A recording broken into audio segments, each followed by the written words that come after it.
Hey everyone, welcome. Today we're diving into the high-stakes, high-reward world of global expansion. For so many companies, emerging markets look like this vast ocean of opportunity. But here's the thing, it's also an ocean that's just littered with hidden risks that can sink a business like super fast. So how do you actually navigate it and win? Well, it almost always comes down to avoiding one single crucial mistake. So what is it? What's the number one thing that turns a promising venture into a total cautionary tale? And you know what? It's usually not a bad product. It's not even terrible marketing. It's something much, much more fundamental. It's a massive disconnect between the dream and the reality. So on the one side, you've got this incredible dream, right? Millions of new customers, that hockey stick growth curve everyone wants, your brand finally on the global stage. But then there's the reality. A confusing maze of regulations, super fierce local competitors who completely own their home turf, and yeah, some really embarrassing cultural missteps. Just think of Pepsi's old slogan, "Come alive with the Pepsi generation." When that got translated in China, it came out as "Pepsi brings your ancestors back from the grave." Ouch. And those are exactly the kinds of mistakes that can kill your brand before it even gets started. And most companies, they get lost in that gap between the dream and the reality. They fail right there. They just treat it like a big gamble, a roll of the dice. But what if you could turn that gamble into a solid game plan? Well, that's exactly where the success blueprint comes in.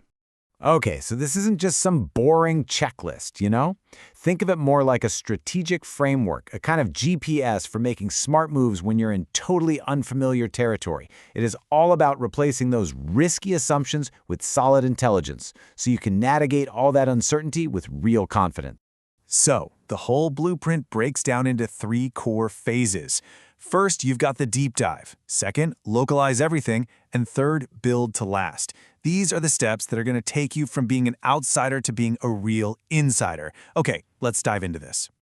All right, phase 1. This is all about doing your homework. And I mean, really doing your homework to avoid those expensive mistakes. The motto here is super simple. Know the market before you even try to win it. And this means you've got to go beyond just the data on a spreadsheet to get a deep, empathetic feel for your new customers and their world. So your investigation, it's got to cover 4 key areas. First up, your consumers. What problems are they actually trying to solve every day? Next, your competition. Who are the beloved local heroes and what is their secret sauce? Why are people so incredibly loyal to them? Then you've got culture. What are the unwritten rules for doing business, for negotiating, for building trust? And finally, compliance. What are the absolute legal must-knows you can't ignore? Get these right, and believe me, you are off to a fantastic start. Okay, so once you've got all that intel, it's time for phase 2, localize everything. This is where you adapt your entire strategy to fit the local market. The big goal here is to create something that feels like it was born and raised right there, for the people there, not just shipped in from somewhere else. You have to fit in to ultimately stand out. Look, a one-size-fits-all approach, it's a recipe for disaster. It just doesn't work. So instead of one single global price, a winning strategy uses tiered pricing in the local currency that actually reflects local value. Instead of just translating your ads, you create marketing that's culturally resonant, that speaks their language, literally and figuratively.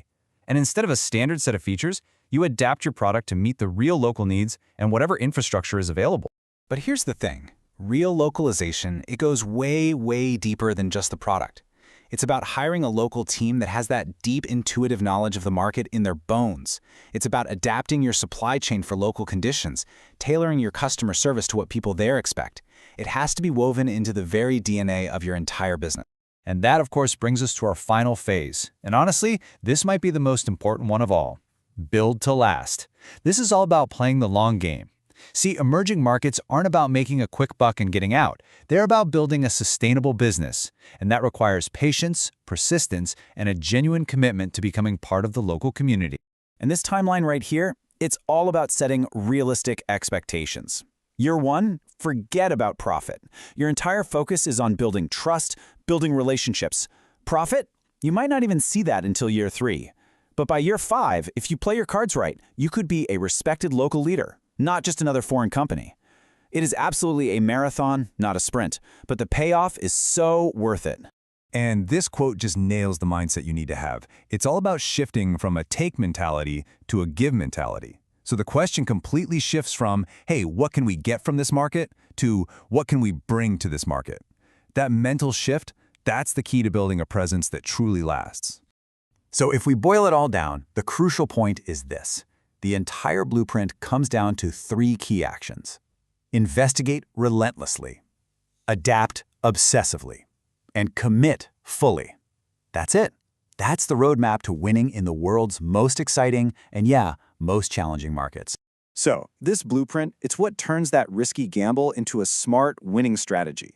It's your guide to not just surviving, but actually thriving in the world's most dynamic markets. The only question left is, are you ready to start building?